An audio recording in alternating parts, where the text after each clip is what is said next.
Hello everyone, welcome back to another new lecture. जैसा कि आपको पता है कि मैं आपको क्रॉप्स के बारे में पढ़ा रहा हूँ। क्रॉप्स में एक इम्पॉर्टेंट टॉपिक आता है। जैसे इससे पहले मैंने आपको रूट्स के बारे में बताया था, क्योंकि वो भी एक इंटीग्रल पार्ट है हमारा क्रॉपिंग सिस्टम का। उसी के अलावा एक और ऐसा टॉपिक है जो है वीड्स, जो कि हर एक क्रॉप्स में आता ही आता है। और वीड मैनेजमेंट हम देखते हैं, हम पढ़ते हैं क्रॉप्स के लिए। ये लेक्चर आपके लिए डेडिकेटेड होगा वीड्स के बारे में।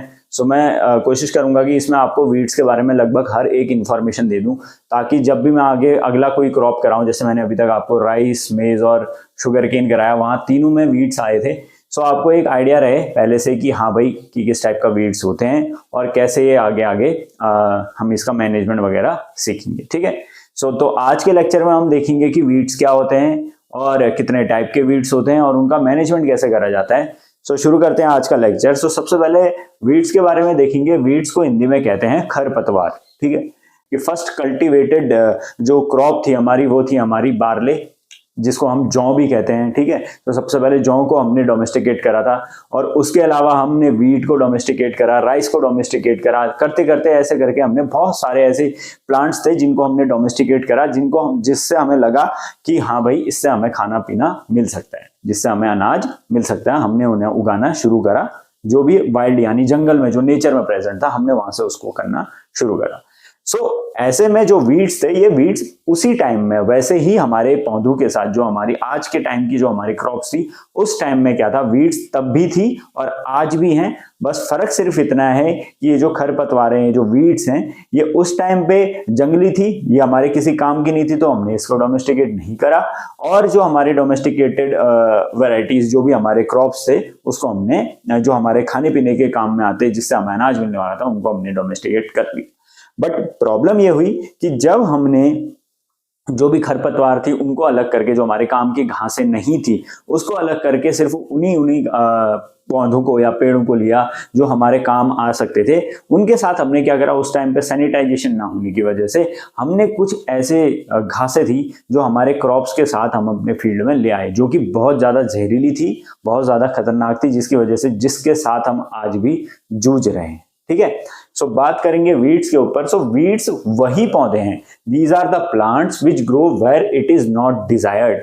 मतलब ऐसे पौधे जो ऐसी जगह पे नहीं उगने चाहिए जहां पे उनकी जरूरत ही नहीं है। जैसे हमारे एग्रीकल्चरल फील्ड हो गए, वहां पे कभी भी वीड्स की, ऐसे पौधों की जरूरत नहीं है जिससे हमें कोई फल मिल सके या अनाज ना मिले। ऐसे पौधे वहां उगने नहीं चाहिए। Weeds are those plants which grow where it is not desired and compete with the nutrient, water and also the light of the plant। Basically जो हमारा क्रॉप प्लांट है, जैसे लेट सपोज एक राइस का पौधा है, राइस के पौधे को अगर हम उगा रहे हैं, अगर उसके साथ अगर कोई वीड या कोई ऐसी खरपतवार अगर उगने लग जाए, तो उससे क्या फर्क पड़ेगा, जो हमारा राइस का पौधा होगा वो अच्छी तरह उग नहीं पाएगा। क्योंकि एक तो ये होगा कि जो भी वहां पे वीड होगी वो उसके सारे न्यूट्रिएंट्स को एब्जॉर्ब करना शुरू कर देगी, और उसके अलावा क्या होगा कि हमारे जो पौधे हैं वो अच्छी तरीके से डेवलप नहीं हो पाएंगे, क्योंकि जगह भी घेरेगी, फील्ड भरा भरा रहेगा, जिसकी वजह से ओवर पॉपुलेशन के जो एक फैक्टर है वो भी आ सकता है।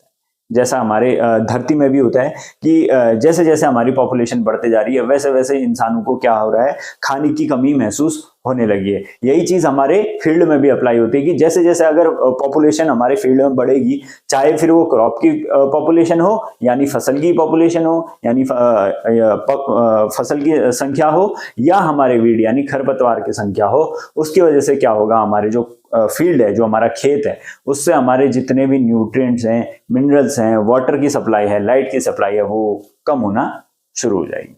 यही हमारा वीड्स होता है। और वीड्स की एक बहुत अच्छी खासियत होती है, अगर मैं खासियत के बारे में बात करूं, ये बहुत रैपिडली ग्रोइंग टाइप के प्लांट्स होते हैं। जहां पे आपको एक क्रॉप है, क्योंकि उससे हमको दाना चाहिए, यानी उससे हमको अनाज चाहिए, तो उस अनाज को बनने में बहुत ज्यादा समय लगता है। तो उस वजह से जो हमारा क्रॉप, जो फसल होती है हमारी, वो बहुत समय लेती है अपने आप को डेवलप होने में।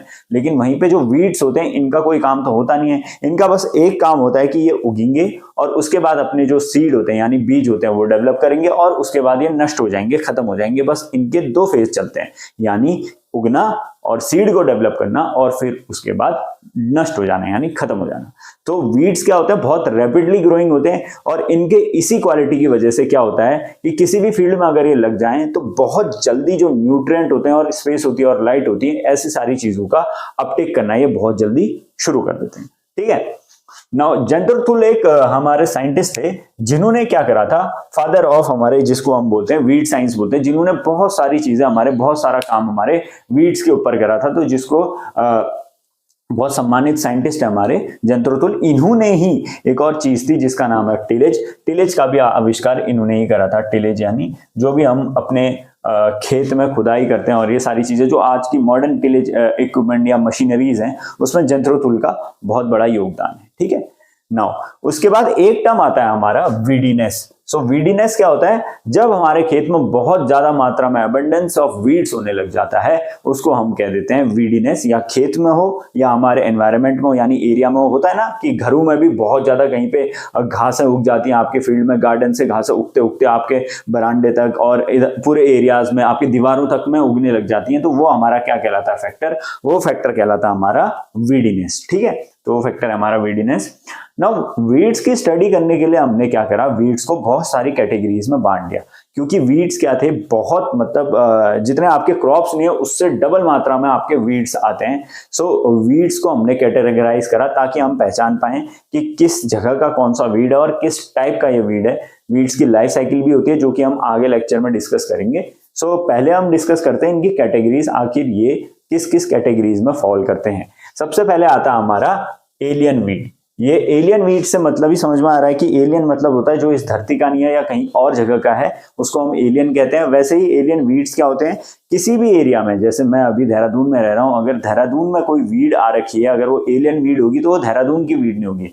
मींस कि जब से देहरादून यानी ये जो जगह है उस टाइम से कोई एक वीड बनी है, वो यहाँ की क्या हो जाएगी, दूसरे हमारे वो यहीं की वीड कहलाएगी। और अगर जो वीड बाहर से लाके इस जगह पे उगाई जा रही है या उग गई है बाहर से आके, तो वो हमारी क्या कहलाएगी, एलियन वीड कहलाएगी। It is not native to the place, that is called alien weed. ठीक है ना, उसके अलावा होता है एक हमारा दूसरा टर्म आता है associated weed. Associated weed basically क्या होता है कि कोई एक क्रॉप है, उसी से रिलेटेड कोई एक वीड बनती है, जो उसी की रिलेटेड एक वीड होती है। कि जैसे फॉर एग्जांपल राइस है हमारा, तो राइस को अगर हम उगा रहे हैं उससे कोई एसोसिएटेड वीड होगी, यानी उससे जब भी हम राइस को उगाएंगे उसी के टाइम पे वो वीड उगे, तो उसको हम क्या बोल देंगे, एसोसिएटेड वीड बोल देंगे। या उसी की फैमिली से रिलेटेड कोई ऐसा प्लांट हो जो वीड की कैटेगरी में फॉल करता हो, तो उसको भी हम क्या बोलेंगे, एसोसिएटेड वीड बोलेंगे। ठीक है ना, इसके बाद दो टाइप के वीड्स आते हैं, एक आता है हमारा एंथ्रोफाइट्स और एक आता है हमारा एपोफाइट्स। ठीक है, सो ये दो टाइप के वीड क्या होते हैं, एंथ्रोफाइट्स वीड्स तो वो होते हैं जो इंट्रोड्यूस बाय द मैन होते हैं, यानी हम इंसानों ने जिसको इंट्रोड्यूस करा होता है वो हमारे एंथ्रोफाइट्स वीड कहलाते हैं। और एपोफाइट वीड्स वो होते हैं जो इंसानों ने इंट्रोड्यूस नहीं करे होते हैं। ज्यादातर ये क्या होते हैं, वाइल्ड वीड्स होते हैं, जिसको हम क्या बोलते हैं, एपोफाइट वीड्स बोलते हैं। ठीक है, आ गया ना। उसके अलावा एक आता हमारा फैकल्टेटिव वीड्स। सो फैकल्टेटिव वीड्स ये होते हैं जो वाइल्ड हमारे जो जंगलों में ही सिर्फ उगते हैं, वो हमारे क्या कहलाते हैं, फैकल्टेटिव वीड्स होते हैं। अब यहाँ पे जितने हम वीड्स बात कर रहे हैं, कुछ लगभग हमने सारे वीड्स वो वीड्स की बात करी है जो हमारे खेतों में, यानी हमारे खेत में उगते हैं, वो खरपतवार जो हमारे खेतों को नुकसान देती है वो सारी होती है। लेकिन फैकल्टेटिव वीड्स क्या हैं, ये हमारे जंगलों में ही उगते हैं और जंगलों के अलावा शहर में या हमारे खेतों में कभी आ नहीं पाए हैं, तो ऐसों को हम क्या कहते हैं, फैकल्टेटिव वीड्स कहते हैं। तो इससे हमें उतना नुकसान नहीं है, लेकिन हाँ जंगल की वाइल्ड लाइफ के लिए ये भी नुकसानदायक होते हैं। ठीक है ना, उसके अलावा एक आता है हमारा नॉक्शियस वीड। सो नॉक्शियस वीड हमारा आगे हम जाके एक जगह पे डिस्कस करेंगे कि ये नॉक्शियस वीड होता क्या है। ये उसी कैटेगरी में एक वीड मैं आपको बताऊंगा, उत्तराखंड का एक वीड है जो नॉक्शियस वीड की कैटेगरी में फॉल होता है। सो नॉक्शियस वीड क्या है, it is difficult to control.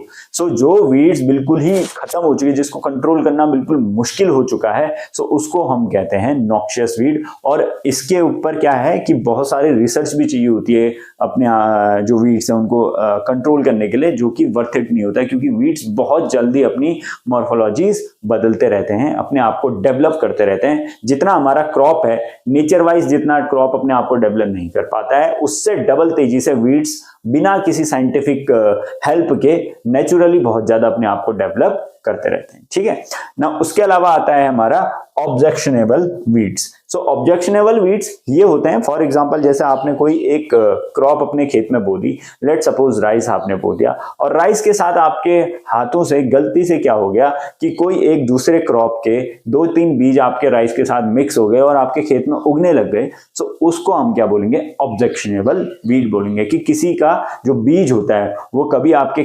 जो फसल है उसके बीजों के साथ मिक्स हो गया, यानी वीड का मिक्स हो गया। सो उसको, या किसी दूसरी फसल का भी मिक्स हो गया, तो वो हमारा क्या कहलाएगा, ऑब्जेक्शनेबल वीड। क्योंकि आपने राइस बो रखा है और राइस के साथ साथ 2-4 पौधे किसी दूसरे प्लांट के या दूसरे वीड्स के उग गए, तो हमारे क्या कहलाएंगे, ऑब्जेक्शनेबल वीड्स। ना इसके अलावा एक आता है हमारा ऑब्लिगेट वीड। सो ये ऑब्लिगेट वीड की एक खासियत होती है कि ये कभी भी वाइल्ड में सरवाइव नहीं कर सकता है। सो वाइल्ड में कभी ये सरवाइव नहीं कर पाएगा। ज्यादातर ये कहाँ पे उगेंगे, हमारे खेतों में उगेंगे, जो भी हमारे एनवायरनमेंट है, मतलब जो हमारे खेत के आसपास वाला एरिया है वहां पे उगेंगे। रीजन बीइंग, क्योंकि ज्यादातर हम खेतों में क्या डालते हैं, हमारे फर्टिलाइजर की एप्लीकेशन डालते हैं, और फर्टिलाइजर्स क्या करते हैं, जिनके अंदर हमारे बहुत सारे एसेंशियल न्यूट्रिएंट्स होते हैं, वो हमारे वीड्स बहुत जल्दी से एब्जॉर्ब करना शुरू कर देते हैं। सो इसीलिए क्या करते हैं, हमारे ज्यादातर ऑब्लिगेट वीड्स ऐसी जगहों पे होते हैं जहां पे हमारे क्रॉप्स को उगाया जाता है। ठीक है, ये वाइल्ड में सरवाइव नहीं कर सकते ना। उसके बाद हमारे 2 वीड्स और आते हैं, एक होते हैं हमारा पैरासाइट वीड, एक होते हैं हमारे सैटेलाइट वीड्स। ठीक है, सो पैरासाइट वीड्स हमारे क्या होते हैं, पैरासाइट्स वीड्स का बेसिकली ये मतलब होता है, अच्छा हाँ, पैरासाइट वीड बनाने से पहले मैं एक और चीज यहाँ पे भूल गया था। जो एपोफाइट वीड्स होते हैं ये वाइल्ड तो होते ही हैं, साथ ही साथ ये ऐसे वीड्स होते हैं जो नेटिवली इन अ सेंस कि जब से ये धरती बनी है, मतलब बहुत पुराने वीड्स हैं हमारे, कौन से, एपोफाइट वीड्स, ऐसे वीड्स जो जब से हमारा इंसान को एग्रीकल्चर करना शुरू करा है इंसान ने, तब से वो जानता है कि ये वीड्स हैं करके, तब से उसे पता है कि ये घासें डेवलप हो रखी हैं, तो वो हमारी एपोफाइट वीड कहलाएंगे। क्योंकि कुछ वीड्स की कैटेगरीज इनमें से नहीं है, जो जैसे फॉर एग्जांपल यहां पे हमारा आता है कि एक एलियन वीड हो गया, ये नेटिव नहीं होता है। ये नेटिव की वजह से क्या हुआ, किसी एक एरिया में होता था, इंसान गया वहां पर किसी मींस ऑफ ट्रांसपोर्ट से वो लेके आ गया। एक होता है हमारा एंथ्रोफाइट्स वीड, जो इंट्रोड्यूस बाय मैन होते हैं। मैन यानी कोई इंसान गया, उसने थोड़े बहुत बीज उसके वजह से किसी और दूसरे एरिया में फैल गए, तो हमारे एंथ्रोफाइट्स वीड्स हो गए। तो इस टाइप से हमारे कैटेगरीज बटी हुई है। Now we will discuss about the parasite weed. Parasite weed वो होते हैं जो, एक पैरासाइट का मतलब क्या होता है, एक किसी को होस्ट बॉडी चाहिए होती है, वो हमारे पैरासाइट होते हैं, ऐसे ऑर्गेनिजम्स। वैसे हमारे वीड्स के अंदर भी होता है कि ऐसे वीड्स जिनको एक होस्ट बॉडी या होस्ट क्रॉप चाहिए होता है, जो उसकी वजह से सर्वाइव कर पाए, सो हमारे क्या कहलाते हैं, पैरासाइट वीड्स कहलाते हैं। ज्यादातर इनमें क्या होते हैं, इन वीड्स में क्लाइंबर्स ही होते हैं। ठीक है, जो क्लाइंबर्स होते हैं, जो बेलें होती हैं, उस टाइप के वीड्स हमारे ज्यादातर पैरासाइट वीड्स के अंदर आते हैं। ठीक है ना। उसके बाद सबसे लास्ट होता है हमारा सैटेलाइट्स वीड। सो सैटेलाइट वीड बेसिकली ऐसे वीड्स होते हैं जो परमानेंट वीड होते हैं, ये कभी हट नहीं सकते हैं। इनको हटाना भी अब एक टाइप से क्या हो सकता है कि उस एनवायरनमेंट के साथ, उस इकोसिस्टम के साथ वो इतना घुल मिल जाते हैं कि वो हट नहीं सकते वहां से। So those are known as satellite weeds. ठीक है, सो वीड्स के हार्मफुल इफेक्ट के बारे में मैं आपको बताऊं। सो वीड्स क्या है ना, बहुत ज्यादा हार्मफुल होते हैं, ना सिर्फ हमारे लिए, हमारे एनवायरनमेंट के लिए, हमारे सॉइल के लिए, साथ ही साथ हमारे लाइफ स्टॉक के लिए भी बहुत ज्यादा हार्मफुल होते हैं। कहीं कहीं पे देखा गया है कि अगर हार्मफुल वीड्स को या पॉइजनस वीड्स को हमारे जो लाइफ स्टॉक है उनको खिला देंगे, तो क्या होता है, कहीं कहीं पे डेथ भी हो जाती है हमारे जानवरों की। साथ ही साथ अगर डेथ नहीं होती है तो कंटेमिनेशन इन द मिल्क हो जाता है, जो दूध होता है वो खराब होने लग जाता है, उसकी क्वालिटी खराब हो जाती है। सो काफी ज्यादा नुकसानदायक होते हैं वीड्स। तो सबसे पहले समझेंगे कि क्या क्या नुकसान देते हैं।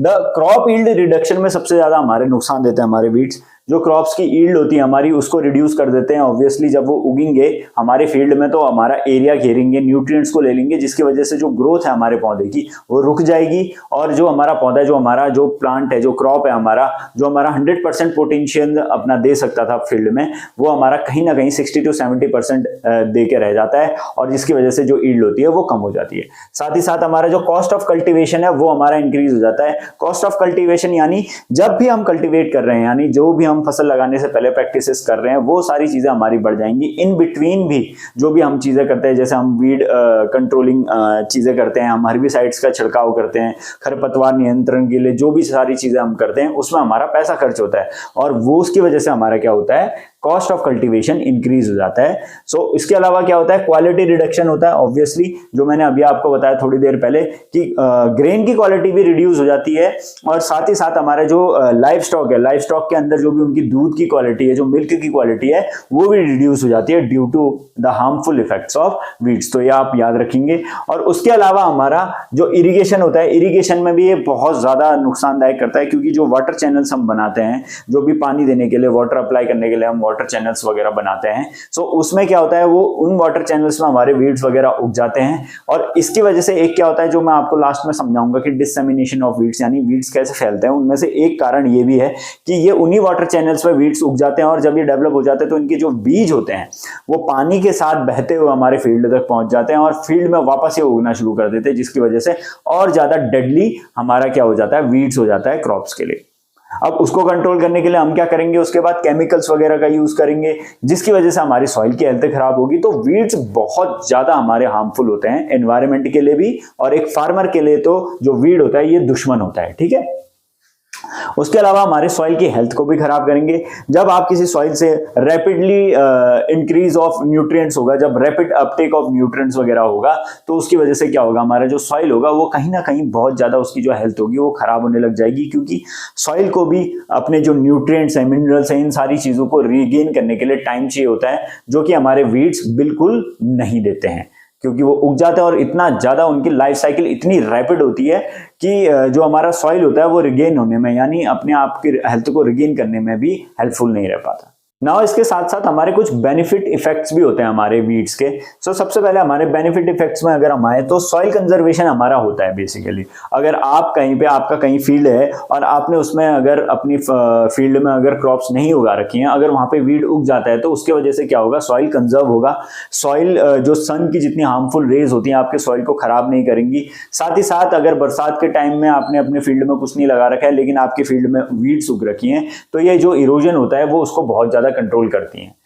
मैदानी क्षेत्रों से लेके पहाड़ी क्षेत्रों में अगर वीड्स उग रखी हैं तो इरोजन कंट्रोल करने में वो काफी हद तक हेल्प करती हैं। बट इसका एक दूसरा पहलू भी है कि जो इरोजन होता है वो एक हद तक जो वीड्स हैं वो कंट्रोल कर पाती हैं, क्योंकि ज्यादातर वीड्स हमारी मेजरली क्या होती हैं, शैलो रूटेड होती हैं, यानी उनकी ज्यादा जमीन के अंदर गहराई तक रूट्स नहीं जाती हैं, जिसकी वजह से क्या होता है कि एक हद तक अगर बारिश पड़ रही है या पानी आपके फील्ड में आ रहा है तो जो वीड्स होती हैं हमारे फील्ड को बचाए रखती हैं। लेकिन अगर वहीं पे हैवी रेन हो गया या फ्लड लाइक सिचुएशन हो गई तो वहां पे हमारी जो वीड्स होती हैं वो टोटली फेलियर साबित होती हैं और पूरा वेनिश ऑफ हो जाती हैं। वहीं पे जो हमारे ट्रीज वगैरह होते हैं ये इरोजन को तब भी काफी हद तक कंट्रोल करने में हेल्पफुल रहते हैं, ठीक है ना। इसके अलावा हमारा जो होता है कि फॉडर फॉर एनिमल्स, ऑब्वियसली जो वीड्स होती है, कुछ ऐसी वीड्स होती हैं जो हमारे एनिमल्स वगैरह खाते हैं, सो वो हमारे उसके काम में भी हमारी वीड्स आ जाती हैं। और उसके अलावा हमारी एक ग्रीन मैन्योरिंग के काम भी, जो हमारे फील्ड में हम ग्रीन मैन्योर वगैरह डालते हैं उनमें भी हमारी वीड्स काम आती है। जैसे एक आती है हमारी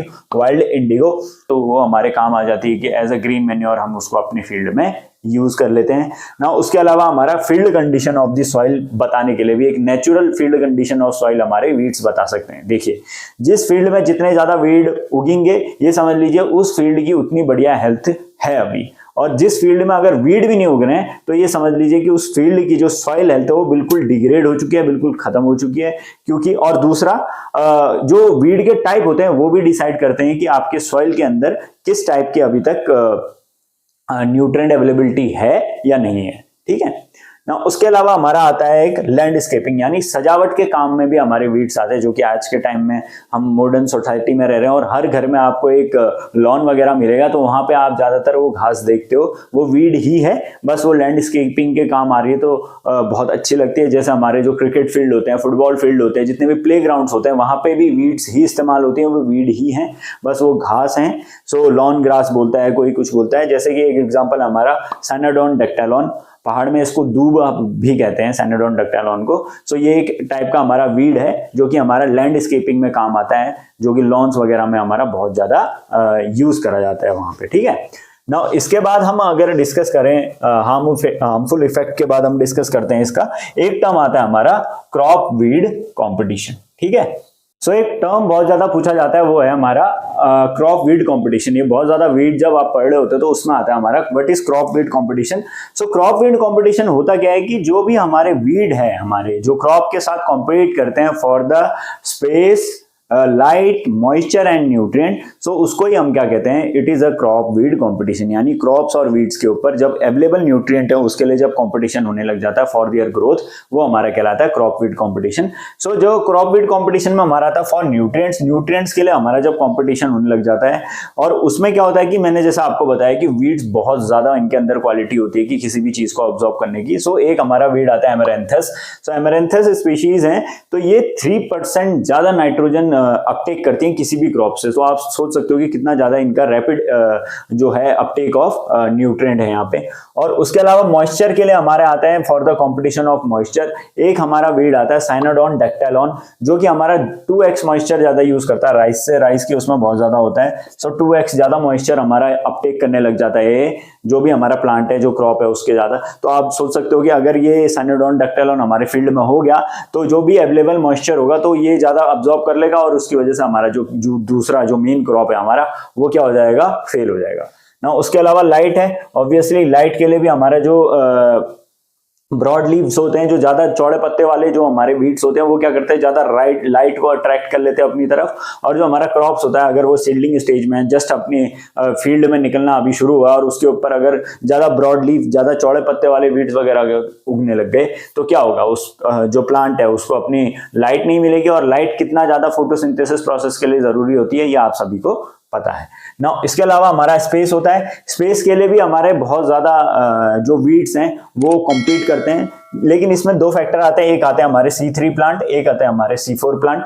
सो अगर आपको पता है कि C3 प्लांट और C4 प्लांट क्या होता है तो कमेंट सेक्शन में लिख के बताइए आप। सो C3 प्लांट्स में क्या होता है कि ये क्या होते हैं, जो CO2 होती है हमारी वो यूटिलाइज कम करते हैं। और CO2 कब लेते हैं, हमारे रात के टाइम में, दिन के टाइम में जब ये CO2 को यूटिलाइज कम करते हैं तो इनकी क्या होता है, ग्रोथ रेट या फोटोसिंथेसिस प्रोसेस रेट थोड़ा स्लोअर होती है। लेकिन वहीं पे CO4 प्लांट होते हैं हमारे, ये क्या करते हैं, हमारे CO2 को ज्यादा एफिशिएंटली यूटिलाइज कर लेते हैं, और जिसकी वजह से जो C4 प्लांट होते हैं वो ज्यादा क्या होते हैं, अच्छे रैपिड ग्रोअर होते हैं। ठीक है, सो ये हमारा क्या है, हमारा ये क्रॉप वीड कंपटीशन है।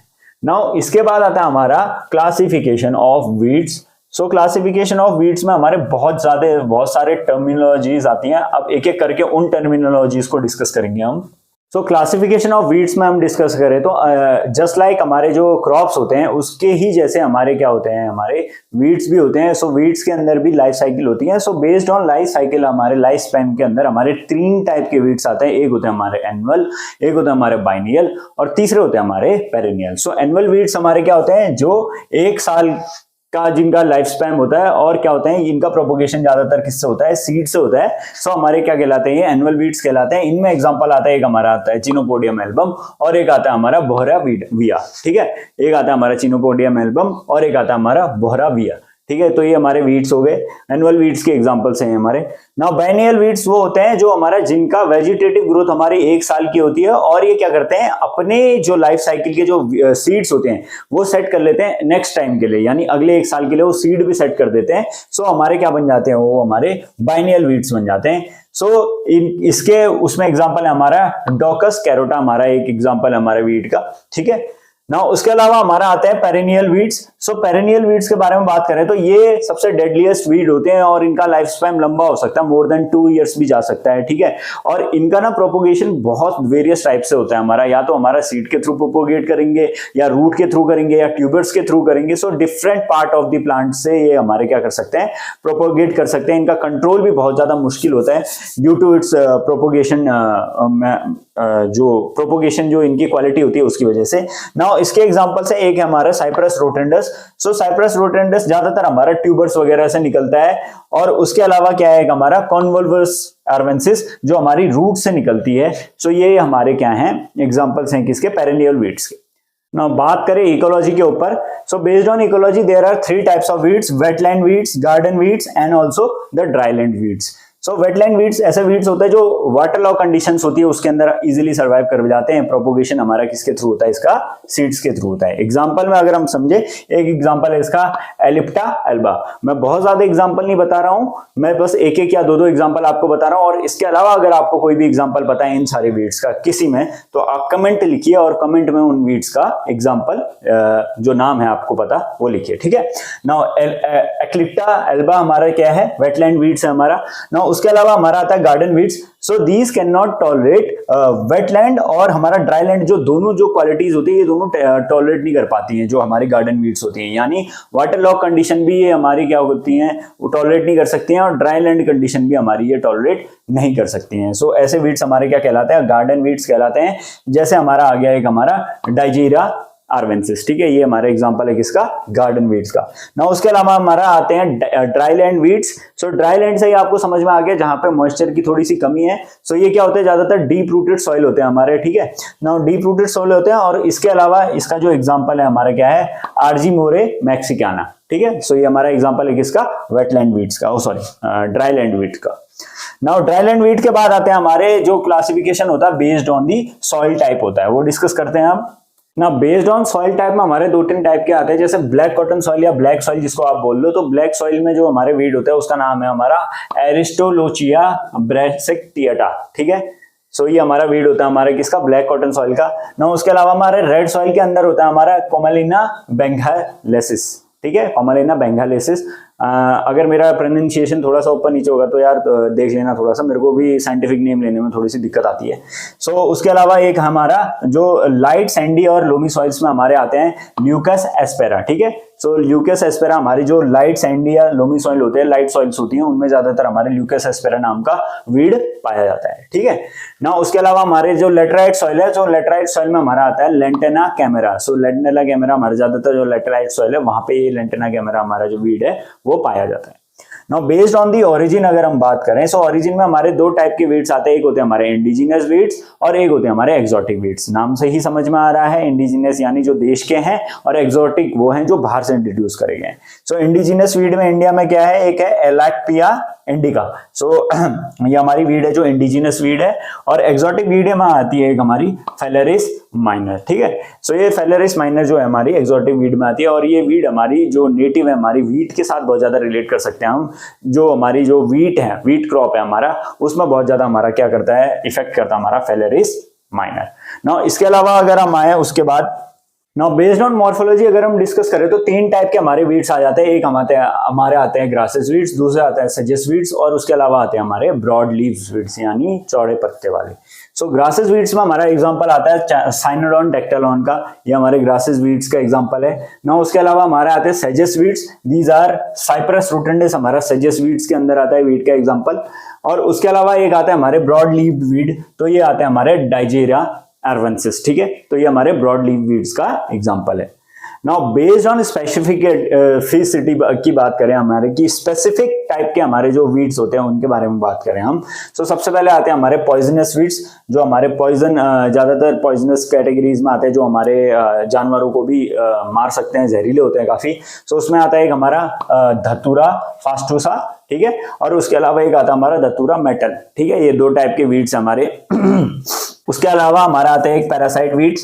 सो पैरासाइट वीड्स के बारे में बात करें तो ये हमारा आता है स्टिगा ल्यूटिया, जो हमारा एक शुगर केन के ऊपर लग जाता है। सो इसको ये पैरासाइट वीड मैंने आपको पहले भी बताया था कि कैसे वीड्स होते हैं जो हमारे दूसरे होस्ट प्लांट के ऊपर ही निर्भर करते हैं, डिपेंड करते हैं, ठीक है ना। उसके अलावा आता है हमारा एक एक्वाटिक वीड्स, जो पानी के वीड्स होते हैं वो हमारे एक्वाटिक वीड्स कहलाते हैं। और उसके अलावा आता है हमारे फ्लोटिंग वीड्स, जिसका एग्जाम्पल है हमारा साल्विनिया, ठीक है। सो साल्विनिया हमारा क्या एग्जांपल है, फ्लोटिंग वीड्स का है। सो एक्वाटिक वीड्स और फ्लोटिंग वीड्स ज्यादातर दोनों पानी के ही वीड्स है, बस फर्क दोनों में इतना है कि जो फ्लोटिंग वीड्स है हमारे वो ऐसे वीड्स होते हैं, अगर मान लीजिए पानी का लेवल अगर बढ़ गया है, अगर किसी लेक के किनारे पे ये लगे हुए हैं या किसी वाटर बॉडी के किनारे पे ये लगे हुए हैं, अगर वाटर का जो लेवल है वो इंक्रीज होगा तो क्या होगा, ये पानी जमीन से ऊपर उठ जाएंगे। वहीं पे अगर क्या होगा कि अगर वाटर का लेवल डिक्रीज हो जाएगा तो जो ये वीड्स होंगे, इनके जो रूट्स होंगे वो क्या कर देंगे, जो मड है मिट्टी के अंदर चले जाएंगे और वहां पे अपने आप को एक स्टैंड करके वो अपने आप को एस्टैब्लिश कर लेंगे, ठीक है। तो ये फर्क होता है हमारा किसमें, फ्लोटिंग वीड्स में और एक्वाटिक वीड्स। नाउ बात करें अगर हम रिप्रोडक्शन इन वीड्स की, तो दो टाइप से इसका रिप्रोडक्शन होता है वीड्स के अंदर। एक होता है हमारा सेक्सुअल रिप्रोडक्शन, दूसरा होता है हमारा वेजिटेटिव रिप्रोडक्शन, जहां से प्रोपोगेट करते हैं हमारे वीड्स, जहां से अपनी लाइफ साइकिल शुरू करते हैं, जस्ट लाइक क्रॉप्स। मतलब वीड्स का लगभग जितना भी क्राइटेरियाज होता है वो क्रॉप्स के जैसा ही होता है, but they are better in each aspect of living, अगर आप बोल सकते हैं, जैसे न्यूट्रिएंट अपटेक के मामले में हो जाए, या सर्वाइबिलिटी के मामले में बात हो जाए, या इसके अलावा अपने जो सीड प्रोडक्शन के मामले में बात हो जाए। सो इन सारी चीजों में हमारे जो वीड्स होते हैं वो ज्यादा बेटर होते हैं हमारे क्रॉप्स के उसमें, ठीक है। नाउ बात करें अगर हम सेक्सुअल रिप्रोडक्शन की, तो सेक्सुअल रिप्रोडक्शन में तो बेसिकली सीड से ही प्रोपोगेशन होता है हमारा वीड्स का। नाउ वेजिटेटिव की अगर मैं बात करूं, तो वेजिटेटिव में हमारा ट्यूबर्स के थ्रू होता है हमारा एक तो प्रोपोगेशन, दूसरा बल्ब्स के थ्रू होता है, और तीसरा होता है हमारे रूट्स के थ्रू हमारा क्या होता है, प्रोपोगेशन ऑफ वीड्स होता है। जो वीड्स होते हैं अपनी लाइफ साइकिल इन सारे एरियाज से शुरू कर सकते हैं, ठीक है। सो ये होता है हमारा रिप्रोडक्शन इन वीड्स। और इसके अलावा डिस्पर्जन ऑफ सीड्स, जो मैंने आपको पहले यहाँ पर डिस्कस करा था, एक बार एक वाटर चैनल वाला करा था। सो उसमें हमारा क्या था, एक तो हमारा वीड्स के थ्रू होता है डिस्पर्जन, दूसरा वाटर के थ्रू होता है, तीसरा एनिमल्स के थ्रू होता है, या चौथा आदमियों के जो उनके कपड़ों में चिपक जाते हैं उसके थ्रू हमारा क्या होता है, डिस्पर्जन यानी फैलाव होता है हमारे सीड्स का, हो जाता है। अब आप एक चीज समझेंगे कि 1000x ज्यादा हमारा जो वीड होते हैं वो सीड्स का प्रोडक्शन करते हैं कंपेयर टू हमारे जो क्रॉप होते हैं उसके, ठीक है। तो 1000 गुना ज्यादा ये हमारे सीड्स का प्रोडक्शन करते हैं हमारे वीड्स। साथ ही साथ इनके जो सीड्स होते हैं वो बहुत ज्यादा हल्के होते हैं, ज्यादा स्टिकियर इन नेचर होते हैं, और जिसकी वजह से क्या होता है, वीड्स के जो सीड होते हैं वो डिस्पर्जन में बहुत ज्यादा आगे होते हैं रेदर देन क्रॉप्स। तो जैसा मैं यहाँ पे बता रहा था कि डिस्पर्जन ऑफ विंड्स में कैसे होता है, तो विंड्स में क्या होता है कि जो सीड्स होते हैं इतने हल्के होते हैं, इतने हल्के होते हैं कि हवा थोड़े सा हवा के झोंके में ही काफी मतलब मीटर्स ऑफ मीटर, या आप बोल सकते हो लंबी लंबी दूरियों तक हमारे क्या करते हैं वो, depending on the velocity of the wind, जो हमारे वीट के सीड्स होते हैं वो ट्रेवल कर जाते हैं, ठीक है। ना वाटर का मैंने आपको थोड़ी देर पहले ही डिस्कस करा था इसी लेक्चर में कि जो वाटर चैनल्स होते हैं वहां पे क्या होते हैं कि वीड्स उगे होते हैं, और वो अपने सीड्स को जैसे ही डेवलप कर लेते हैं तो उन्हीं वाटर चैनल के थ्रू पानी में बहते हुए जो ये हमारे सीड्स होते हैं बहुत आगे तक ट्रेवल कर जाते हैं। ये सीड की इतनी अच्छी क्वालिटी होती है कि आमतौर पे जो हमारा, अगर आप क्रॉप सीड्स की बात करो तो या तो वो ज्यादा पानी में रहने की वजह से खराब हो जाएगा, या वो प्रोपगेट यानी जर्मिनेट ही नहीं कर पाएगा। बट यहीं पे जो वीड्स होते हैं वो बहुत ज्यादा वायबल, ये क्या होता है, बहुत ज्यादा टफ होते हैं, हार्ड इनका स्ट्रक्चर होता है, जिसकी वजह से ये पानी के साथ ट्रेवल करते हुए नॉट ओनली ये लंबी दूरियां तय कर देते हैं, साथ ही साथ प्रोपोगेशन यानी जर्मिनेशन में भी बहुत अच्छे होते हैं, ठीक है ना। उसके अलावा एनिमल्स, तो आपको पता है कि एनिमल्स क्या करते हैं कि घासों को खाते हैं, तो उनकी जो स्किन होती है बहुत हेयरी होती है, तो उसमें ये चिपक के बहुत आगे तक ट्रेवल कर जाते हैं, क्योंकि स्टिकियर नेचर भी इनका होता है। तो वैसा ही हमारे ह्यूमंस के साथ भी होता है, ह्यूमंस के कपड़ों में चिपक के क्या कर लेते हैं, आगे तक ट्रेवल करते हैं सीड्स, और डिस्पर्स यानी फैल जाते हैं, ठीक है। सो यहाँ पे हमारा लगभग ऑलमोस्ट वीड कवर हो चुका है। अब हम डिस्कस करेंगे एक मोस्ट इंपॉर्टेंट टॉपिक जो है हमारा वीड से रिलेटेड, जिसको हम बोलते हैं integrated weed management. Integrated weed management इन्हीं वीड्स का मैनेजमेंट है, सो वो डिस्कस करेंगे अब। नाउ बात करें इसके इंटीग्रेटेड वीड मैनेजमेंट की, सो IWM में हम 3 स्टेप्स में हमारे इंटीग्रेटेड वीड मैनेजमेंट करते हैं, यानी कंट्रोलिंग ऑफ वीड्स को हम करते हैं। सो सबसे पहले आता है हमारा प्रिवेंशन स्टेप्स होते हैं, उसके अलावा हमारा इरेडिकेशन होता है, तीसरा होता है हमारा control measures. Now first one में अगर हम आए तो प्रिवेंशन मेथड्स में हम क्या कर सकते हैं, जो प्रिवेंशन मेथड में हम एक चीज ये कर सकते हैं कि वीड रेजिस्टेंट वेराइटीज का हम यूज कर सकते हैं, सो दैट कि हमारी जो वीड्स हैं, जो भी हमारी वीड्स अगर हमारे फील्ड में लग भी जा रही हैं तो हमारी फील्ड को उतने बुरी तरीके से इफेक्ट ना करें, और हमारे जो फील्ड के अंदर जो भी क्रॉप्स वगैरह उग रही हैं उसको ज्यादा डैमेज ना पहुंचाए, तो हम वीड रेजिस्टेंट वेराइटीज को बोल सकते हैं। सेकेंडली हम क्या कर सकते हैं कि जो भी फ्रेश FIM है, क्योंकि फ्रेश FIM होगा तो उसके अंदर क्या होगा, ज्यादातर फ्रेश FIM के अंदर मे भी ये पॉसिबिलिटी हो सकती है कि कोई वीड वगैरह उसके साथ मिक्स्ड अप हो, और उसकी वजह से क्या हो सकता है कि वापस वो रीजनरेशन कर ले। तो इसके लिए हमको फ्रेश FIM नहीं यूज करना है, वेल रॉटन या तो 1 साल या 1.5 साल पुराना FIM को आप यूज कर सकते हो, जो ज्यादा बेनिफिशियल होगा आपके लिए। एंड उसके अलावा हमारी जो भी फार्म मशीनरीज वगैरह हैं उसको भी हमको बहुत अच्छी तरीके से क्लीन अप करना है। कोई भी फार्म मशीनरी है, क्योंकि होता है कि ट्रैक्टर के टायरों के साथ या किसी मशीन के साथ भी हमारे जो क्या होते हैं वीड्स वगैरह लग के फील्ड में आ सकते हैं, तो हमको उसको भी बहुत अच्छी तरीके से साफ करना है, ठीक है ना। इसके अलावा आप एक चीज और कर सकते हैं, जो हमारे इरिगेशन चैनल वगैरह होते हैं, जैसे मैंने आपको पहले ही बताया था डिस्पर्जन ऑफ वीड में, मैंने आपको पहले डिस्कस करा था कि जो भी इरिगेशन चैनल है हमको थॉरोली चेक करना है उनको, और जितने भी वहां पे वीड्स वगैरह हैं उनको वहां से रिमूव कर देना है, सो दैट कि हमारा जो इरिगेशन चैनल्स है जहां से हमारा पानी हमारे फील्ड में पहुंचता है वो पूरा साफ रहे और हमारे जो फील्ड के अंदर वीड्स किसी तरीके से ना आ पाए। इसके अलावा आप ये कर सकते हैं कि जो भी खुले जानवर हैं वो हमारे फील्ड के अंदर ना आए, इसके लिए हम बाड़ा वगैरह चारों तरफ चार दीवारी टाइप की भी बना सकते हैं हमारे फील्ड के, सो दैट कि कोई जंगली जानवर या कोई भी ऐसे गाय हो गई या बैल हो गई ये हमारे फील्ड के अंदर ना आ पाए। तो इसके लिए भी हम उससे कंट्रोल कर सकते हैं, जिसकी वजह से हम क्या कर सकते हैं, हमारे प्रिवेंशन हम कर सकते हैं हमारे वीड से हमारे फील्ड को। ठीक है ना। इसके अलावा हमारा आता है एक दूसरा टर्म आता है इरेडिकेशन। तो इरेडिकेशन में बेसिकली हमारी सारी टिलेज प्रैक्टिसेस मैटर करती हैं कि आप टिलेज कैसे कर रहे हैं। आप समर टिलेज करिए इसके टाइम पे। समर टिलेज में सबसे ज्यादा बेनिफिट ये होता है कि जब भी आप खरीफ सीजन बोने वाले होते हैं उससे पहले एक तो आपका फील्ड बहुत अच्छी तरीके से प्रिपेयर हो जाता है, दूसरा ये होता है जितने भी वीड्स वगैरह होते हैं वो इजीली क्लीन हो जाते हैं हमारे फील्ड से, वीड फ्री हो जाता है हमारा फील्ड। सो आप टिलेज भी कर सकते हैं ना। उसके अलावा हमारा आता है मल्चिंग। मल्चिंग में हमारी प्लास्टिक शीट्स वगैरह आती है, आपने देखा होगा। मल्चिंग में क्या होता है कि हम प्लास्टिक शीट्स वगैरह बिछा देते हैं हमारे फील्ड के ऊपर, जिसकी वजह से एयर ट्रैप हो जाता है हमारा प्लांट, ना एयर पास होती है ना कुछ, और यूवी रेस की वजह से जो प्लांट होता है वो पूरी तरीके से हमारा क्या हो जाता है, खराब हो जाता है, जिससे वीड कंट्रोलिंग में बहुत मदद मिलती है हमारी ना। इसके अलावा आप पत्ते वगैरह बिछा के भी ये सारी चीजें कर सकते हैं। ठीक है ना। इसके अलावा हमारा आता है control measures. So control measure में हमारे वही जो वीड कंट्रोलिंग मेजर्स होते हैं, जैसे मैकेनिकल मेथड होगा आपके, हैंड पुलिंग वगैरह आप कर सकते हो, हाथों से मैनुअली उसको इरेडिकेट कर सकते हो ना। उसके अलावा होता है बायोलॉजिकल कंट्रोल्स में आप बायोलॉजिकल जो भी एजेंट्स वगैरह हैं उनको यूज कर सकते हो। और बायोलॉजिकल कंट्रोल से क्या होता है, बहुत ज्यादा फायदेमंद होता है बायोलॉजिकल कंट्रोल। क्यों? क्योंकि वो बहुत डेप्थ तक जाके हमारे जो फील्ड है उसको हमारे जो फील्ड के अंदर जो भी हमारे इंसेक्ट पेस्ट वगैरह हैं जो कैरी कर सकते हैं वीड्स को, सो वो वहां तक जाके उनको क्या कर देता है, डिस्ट्रॉय कर देता है ना। उसके अलावा हमारा आता है chemical control, use of herbicide, जिसमें होता है हर्बिसाइड का यूज हम करते हैं। ठीक है, हर्बिसाइड्स का हम यूज करते हैं, जो कि हम नेक्स्ट लेक्चर में पढ़ेंगे अलग से कि क्या होते हैं हर्बिसाइड, कितने टाइप के हर्बिसाइड होते हैं, क्या मोड ऑफ एक्शन होता है, ये सब वगैरह वगैरह। सो केमिकल यूज भी करते हैं, ये सबसे ज्यादा इफेक्टिव होता है मेथड हमारा केमिकल कंट्रोल, बट इसके कुछ डिमेरिट्स भी होते हैं। केमिकल कंट्रोल की वजह से क्या होता है, आज के टाइम में क्या हो रहा है, बहुत ज्यादा टॉक्सिकेंट्स हमारे जो क्रॉप्स वगैरह हैं, जो हमारे जितने भी खाने की चीजें हैं, जो हमारे फसल है उसके अंदर हमारा क्या हो रहा है, बहुत ज्यादा टॉक्सिकेंट्स मिल रहे हैं, कुछ ऐसा हार्मफुल सब्सटेंसेस हमारे को मिल रहे हैं यूज इन फर्टिलाइजर और इन केमिकल्स के यूज से, इन हर्बिसाइड्स के यूज से, जो हमारी हेल्थ के लिए बहुत कहीं हद तक क्या हो रहे हैं, बहुत ज्यादा नुकसानदायक हो रहे हैं ना। उसके अलावा क्या हो सकता है हमारे, इसके अलावा हमारा ये सारी चीजें भी हो रही हैं कि जो हमारे सॉइल की हेल्थ है, ये सारी चीजें भी वो हमारे क्या कर रहा है, डैमेज पहुंचा रहा है। तो ये सारा हमारा क्या था, इंटीग्रेटेड वीड मैनेजमेंट था। Now we will discuss about two weeds which are most, मतलब जो सबसे ज्यादा जिसका प्रकोप हमारे उत्तराखंड में है, उसके लिए दो वीड्स हम उसके बारे में डिस्कस करेंगे। सो बात करें कुछ ऐसे वीड्स की जो जिसका उत्तराखंड में बहुत ज्यादा प्रभाव है और कुछ एक हिस्ट्री मेरे लाइफ की भी जुड़ी हुई है उनसे। सो एक है हमारी कॉमन नेटल। ठीक है, तो ये ऐसी वीड है जो उत्तराखंड के लगभग, जो उत्तराखंड है हमारा दो पार्ट्स में डिवाइडेड है, एक है कुमाऊं रीजन और एक है गढ़वाल रीजन।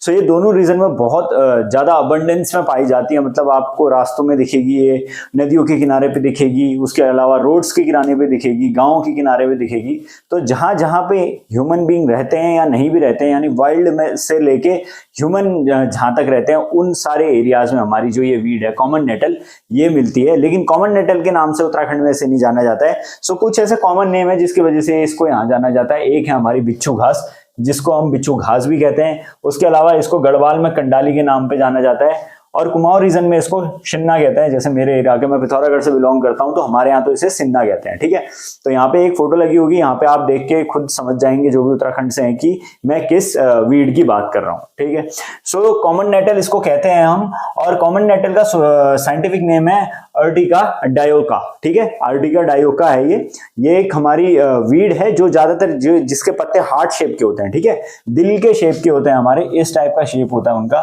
ठीक है, इस टाइप का शेप होता है और इसमें ना बहुत छोटे छोटे हमारे नेटल टाइप के, यानी बाल जैसे निकले रहते हैं, हेयर टाइप के निकले रहते हैं, जिसके अंदर टॉक्सिक केमिकल होता है और ये बहुत तीखे होते हैं, जो शेप में बहुत ज्यादा तीखे होते हैं।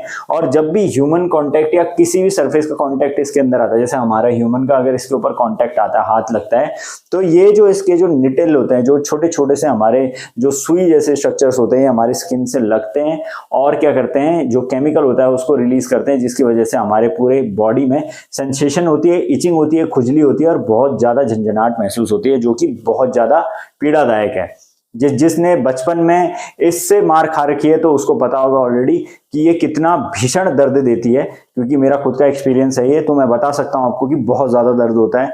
और कहीं गलत गलत जगह, यानी कहीं पीछे पीछे कहीं लग गई पीठ में या उसके नीचे वाले भागों में, तो बहुत ज्यादा, मतलब ये समझ लीजिए कि अजेल हो जाता है जीवन ऐसा लगता है कि अब खत्म ही हो जाए तो ज्यादा बढ़िया है। खैर, तो ये जो केमिकल होता है बेसिकली, इस केमिकल का नाम है हिस्टामाइन केमिकल। सो ये जो हिस्टामाइन केमिकल है, यही हमें वो सेंसेशन हमारी देता है। ये हमारी बॉडी में जैसे एंटर करता है बहुत ज्यादा सेंसेशन देता है।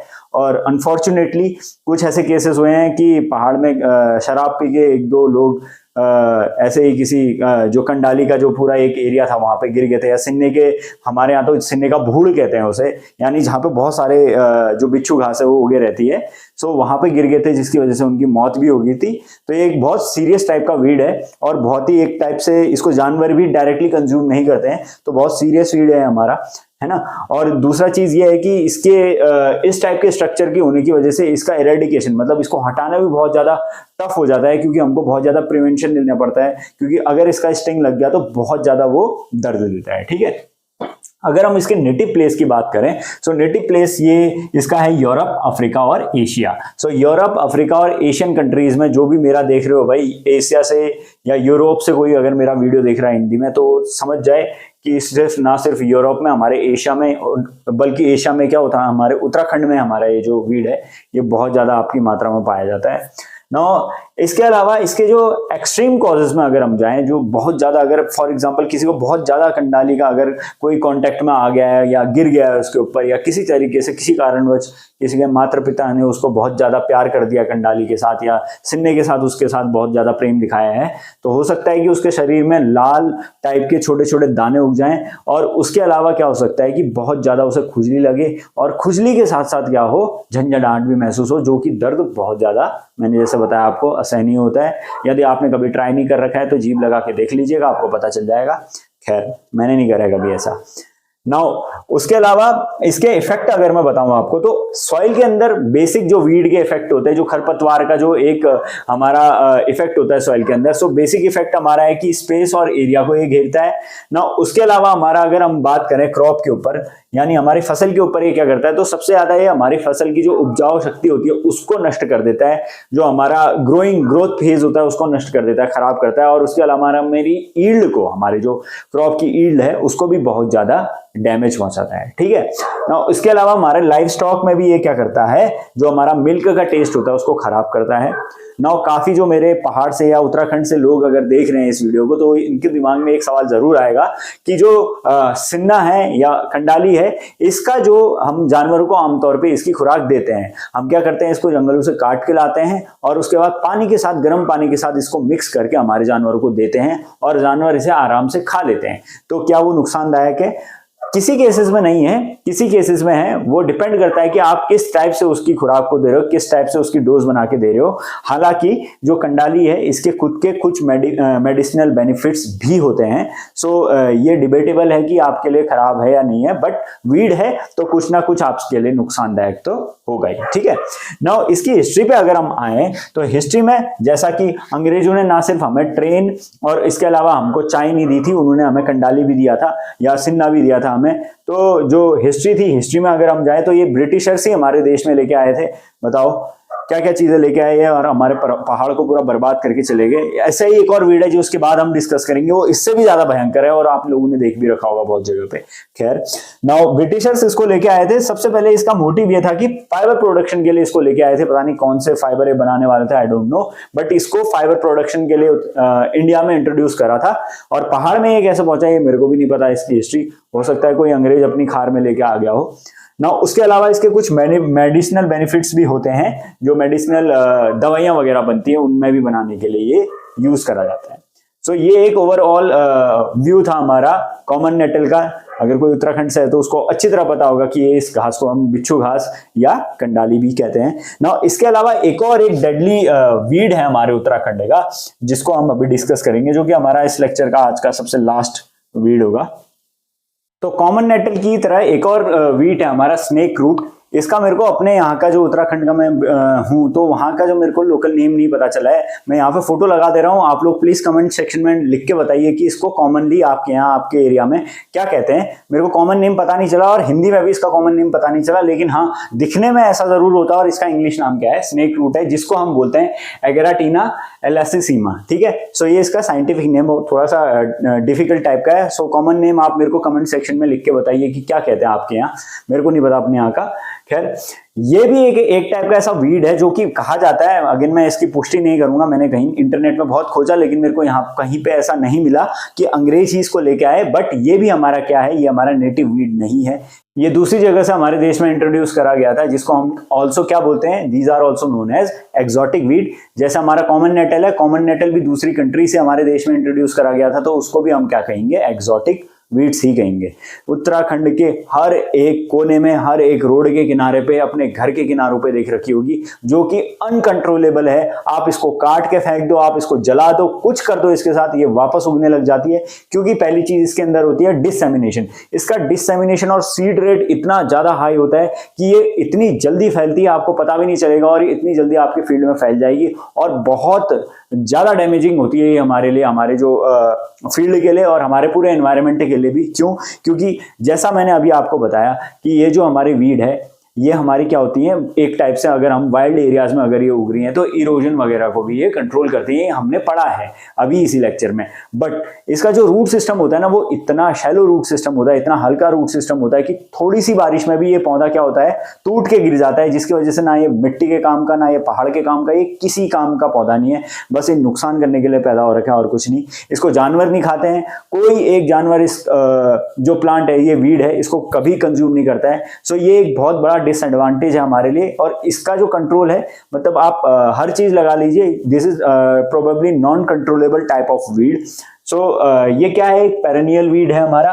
और इसकी जो पुष्टि होती है इसके फ्लावर्स से होती है। व्हाइट कलर के फ्लावर्स होते हैं, कहीं कहीं पे पिंक कलर के भी फ्लावर्स होते हैं, सेम ही होते हैं, व्हाइट या पिंक कलर के फ्लावर्स होते हैं इसके अंदर। और इसकी अगर नेटिव हिस्ट्री देखी जाए तो इसकी नेटिव हिस्ट्री है अमेरिका। ठीक है, अमेरिका का ये वीड था। अब पता नहीं अंग्रेज इसको लाए या अमेरिकन लाए, अमेरिकन तो नहीं लाए होंगे, अंग्रेजों के उसमें मैं मानता भी हूँ, ला भी सकते हैं, क्योंकि बहुत ही ज्यादा क्रूर किस्म के लोग थे वो कुछ भी कर सकते हैं, नीचे बहुत हद तक गिर सकते हैं। खैर, इसके अलावा इसके अंदर एक टॉक्सिक केमिकल होता है जिसका नाम है हमारा ट्रेमेटोल। ठीक है, सो ये टॉक्सिक केमिकल ट्रेमेटोल करता क्या है, हमारे मिल्क सिकनेस करता है। एक टाइप का ऐसा है कि प्रोडक्शन बिल्कुल लो कर देता है हमारे उसके अंदर जो हमारा जानवर है, जो अभी हमारा लाइफ स्टॉक है, उसके अंदर मिल्क का प्रोडक्शन बिल्कुल लोअर टाइप में पहुंचा देगा। चाहे वो गोट हो, चाहे वो काव हो, चाहे वो बफेलो हो, जो भी हो आपका दूध के लिए जो आप यूज करते हैं, उसका क्या कर देगा, ये मिल्क प्रोडक्शन बिल्कुल कम कर देगा जब वो बच्चा देते हैं उसके बाद। एंड उसके अलावा क्या कर देगा, मिल्क में कंटेमिनेशन कर देगा। अब इस कंटेमिनेशन से फर्क ये पड़ेगा कि अगर ऑफस्प्रिंग है आपके पास आपके जानवर का बच्चा है, और अगर वो इस कंटेमिनेटेड मिल्क को कंज्यूम करता है तो उसकी हेल्थ में और उसकी ग्रोथ में भी इफेक्ट पड़ेगा, और आपकी हेल्थ और आपकी ग्रोथ में तो इफेक्ट ऑलरेडी पड़ ही रहा है। ठीक है, सो ये सारी चीजें होती हैं इसके ऊपर। और बाकी इसके बारे में कुछ एज सच मेरे को मिला नहीं इंटरनेट में बताने के लिए। सो यही था हमारे वीड्स के बारे में। बहुत ही ज्यादा हमारा अनकंट्रोलेबल वीड होता है, स्नेक रूट। और आपके एरिया में क्या इसे कहते हैं, प्लीज कमेंट सेक्शन में लिख के बताइएगा। So now this was all for the weed. I hope आपको ये लेक्चर समझ में आया हो। एंड अगर आपको कोई एक टॉपिक, अगर इससे आपका कोई सजेशन है, so please you are freely to comment in the comment section. और लेक्चर को लाइक करिए, अपने दोस्तों के साथ शेयर करिए और नॉलेज बढ़ाइए। अब मिलते हैं ऐसे ही एक नेक्स्ट लेक्चर के साथ बहुत जल्द। Till then take care, bye bye and keep study. जय हिंद।